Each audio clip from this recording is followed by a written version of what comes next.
अस्सलाम वालेकुम दोस्तों, कैसे हैं आप सब लोग। उम्मीद है आप लोग सब खैरियत से होंगे। आज की वीडियो बनाने का जो टॉपिक है ना, वो आप लोग बहुत केयरफुली सुनिएगा और आखिर तक देखिएगा जरूर।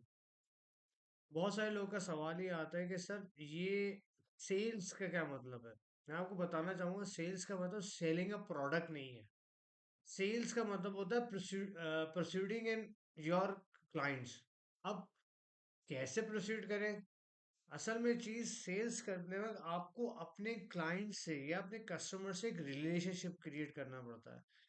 और यही किसी भी बिजनेस को अगर आप करने जाएंगे तो सबसे टाइम कंज्यूमिंग एक्टिविटी होती है। वंस आपकी गुडविल बन जाती है, उसके बाद आपका बिजनेस या आपका बिजनेस बहुत जबरदस्त चलता है। या अगर आप किसी कंपनी के एम्प्लॉय भी हैं, तो जब तक आप लोग आपको जानेंगे नहीं, आपकी स्किल्स को जानेंगे नहीं, आपको कैसे रिकग्नाइजेशन मिलेगी। तो और ये जो अपने आप को बताना होता है ना, अपने ब्रांड को या अपनी कंपनी को बताने, सबसे ज्यादा टाइम टेकिंग थिंग होता है। मैं अगर आप इस चीज को देखें, मैं किसी आईफोन की एक एग्जांपल लेता हूँ। आप आईफोन को देखिए, जब आईफोन जिस साल में लॉन्च हुआ था, आईफोन 1, उससे पहले आईफोन को कोई नहीं जानता था, एप्पल को कोई भी नहीं जानता था। अब उस जमाने में जो मार्केट लीडर्स थे वो Samsung, Nokia specifically, LG, Motorola, ये वो ब्रांड्स थे जिनको लोग जानते थे। सो क्रिएटिंग, और उस जमाने में आईफोन, एप्पल का नाम भी नहीं था। लेकिन आईफोन, अब ये सोचे, आईफोन ने अपनी डेवलपमेंट या अपने आप को बताया कैसे लोगों को कि भाई मेरे पास, मैं एक बहुत अच्छा फोन लॉन्च किया है और उसमें ये फीचर्स हैं। तो सबसे इम्पोर्टेंटली बात ये होती है, अगर आप बिजनेस करने जा रहे हैं, अगर आप बिजनेस करने का सोच रहे हैं, अगर तो ये बहुत अच्छा टाइम है, क्योंकि इंटरनेट की अवेलेबिलिटी सबसे इम्पोर्टेंटली बात है। दूसरा ये है कि आप अपने प्रोडक्ट को डिजिटली सबको बता सकते हैं कि भाई मेरी कंपनी का नाम ये है, मेरा ये प्रोडक्ट है, और विद अ चीप कॉस्ट के साथ आप बता सकते हैं। बट ये टाइम कंज्यूमिंग एक्टिविटी में बार बार इसलिए फोकस कर रहा हूँ कि लोग थोड़ा सा काम करने के बाद बोलते हैं यार सेल्स नहीं हो रहे, रिटर्न्स नहीं आ रहे, पैसे जाया हो रहे, क्विट कर जाते हैं। देखिए, अगर आप फेसबुक ऐड चलाते हैं, इंस्टाग्राम पे करते हैं, ट्विटर पे, यूट्यूब पे, कहीं पे भी आप उसको करेंगे, तो वो टाइम लेगा। आपका आपका जो प्रोडक्ट है, आपका जो ब्रांड है, वो बार बार कस्टमर्स के दिमाग में जब चलता रहेगा ना, तभी वो आपका ब्रांड लोगों को पता लगेगा कि हाँ यार, ये बंदा। आपने कभी ऐसा सुना होगा कि लोग नई चीज अडॉप्ट करते हुए थोड़ा थोड़ा सा रेजिस्ट करते हैं या नहीं अडॉप्ट करते, बोलते पता नहीं कैसा प्रोडक्ट हो। आप खुद भी आप किसी सुपरमार्केट पे जाएंगे, आपको कोई भी कमोडिटी हो, चाहे शैम्पू हो, टूथपेस्ट हो, कोई भी चीज हो, आप पहले देखते हैं यार इस कंपनी का नाम तो पहले कभी नहीं सुना है। यही सवाल होता है आपसे भी। तो इसी तरह सिमिलरली, आपको जब सेल्स अपनी क्रिएट करनी है ना, तो आपको थोड़ा सा टाइम देना पड़ेगा। आपको मार्केट से भागना नहीं है, आपको मार्केट के अंदर है ना। और मैं आपको एक बात बताऊं, जितना ज्यादा कंपटीशन होगा ना, और आप उस कंपटीशन के अंदर पार्ट लेंगे और उस कंपटीशन का हिस्सा बनेंगे, ये आपकी बहुत ब्रेव एक्टिविटी है। आप, ऐसा कहीं भी नहीं होगा कि यार आपको कंपटीशन ना मिले, आपको मिलेगा। बट आपको डटे रहना है और अपने प्रोडक्ट की एडवर्टीजमेंट सिर्फ इसलिए करनी है कि यार मेरा मेरा ब्रांड का नाम लोगों के दिमाग में पहुंच जाए। मैंने लास्ट अपनी वीडियो में एक बात की थी डिजिटल मार्केटिंग की। कंपनी को सबसे ज्यादा जो खर्चा एक्सपेंसेस करना पड़ता है ना, वो करना पड़ता है मार्केटिंग और प्रमोशंस पे। आपने अक्सर देखा होगा कि टेलीविजन पे, अब तो यूट्यूब पे, फेसबुक पे, लोग मिलियंस ऑफ रुपीस खर्च करते हैं सिर्फ और सिर्फ एडवर्टाइजमेंट के लिए। रीजन क्या होता है उसका? उनका रीजन ये होता है कि हमारा प्रोडक्ट लोगों के दिमाग में बैठ जाए। और वो टारगेट कैसे करते हैं, मैं आपको बताऊंगा। फॉर एग्जाम्पल, टूथपेस्ट का ऐड है। जब टूथपेस्ट का ऐड है, तो उनकी टारगेट ऑडियंस क्या होगी? बच्चे, है ना, ज्यादातर बच्चे।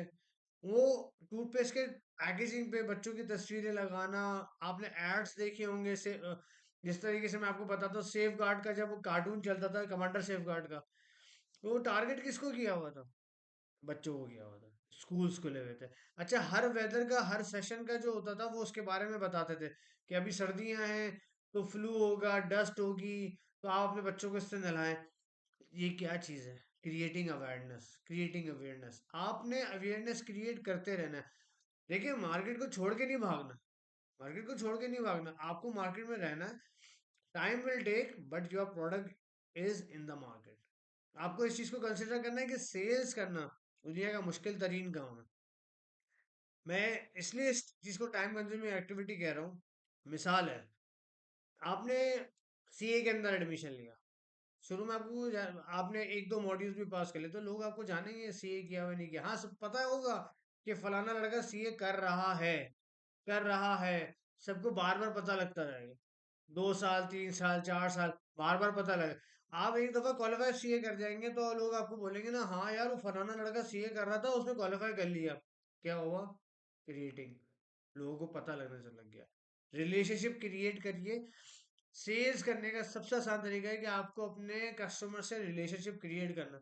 अब सवाल ये उठता है कि रिलेशनशिप क्रिएट कैसे करें, कैसे? देखिए, आजकल के दौर में रिलेशनशिप क्रिएट करना कोई बड़ी बात नहीं होती है। आप अपने प्रोडक्ट को एडवर्टाइज करना कोई बड़ी बात नहीं होती है।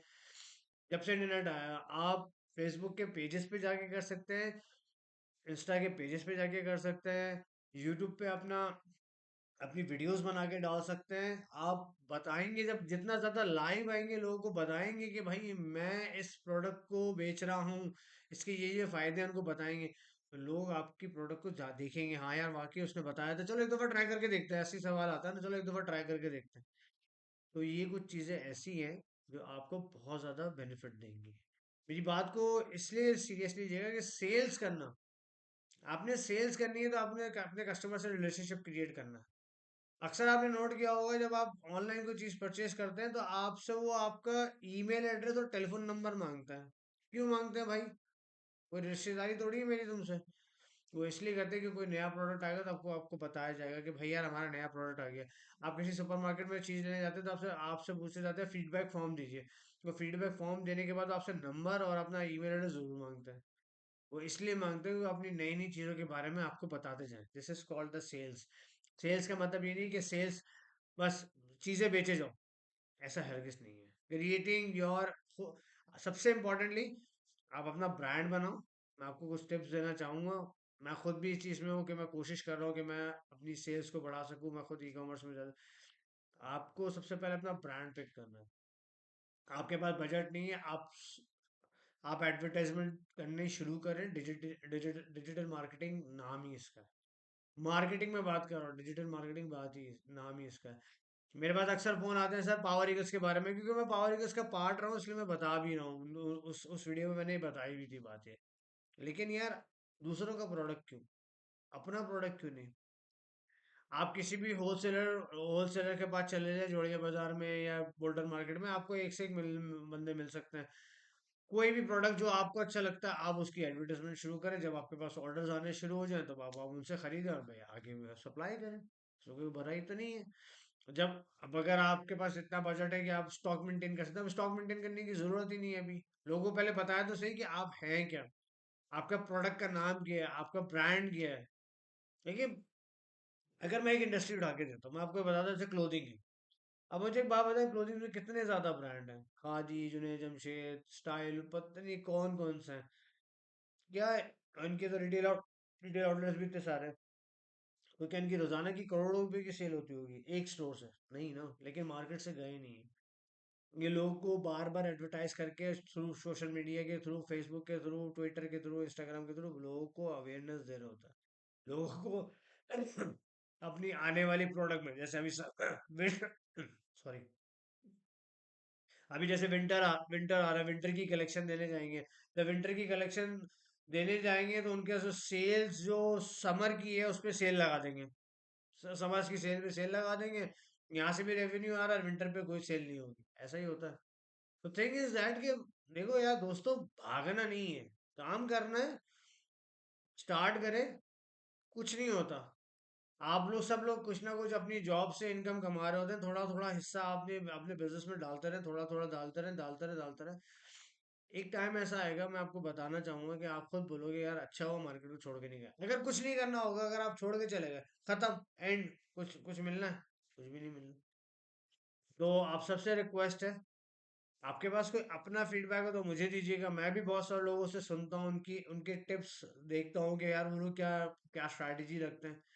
दो चीजें ही आपको मैं करने जाऊंगा। आपको रिलेशनशिप क्रिएट करने हैं, अपने कस्टमर्स के साथ, ऑडियंस के साथ रिलेशनशिप क्रिएट करना है, भागना नहीं है। सही है ना दोस्तों? Time will take. मैं जाते जाते दो बंदों के नाम आपके सामने कोट करना चाहूंगा, एग्जाम्पल्स दुनिया की बहुत अच्छी है। अमेजोन का नाम सबने सुना है, अमेजोन का नाम सबने सुना है।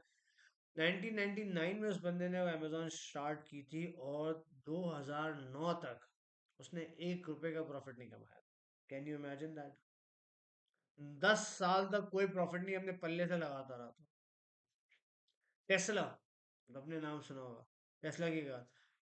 टेस्ला वाला ने, एलन मस्क ने अपना टेस्ला का प्रोजेक्ट 2003 में लगाया था, और 2013 तक, 10 साल तक कोई प्रॉफिट नहीं था।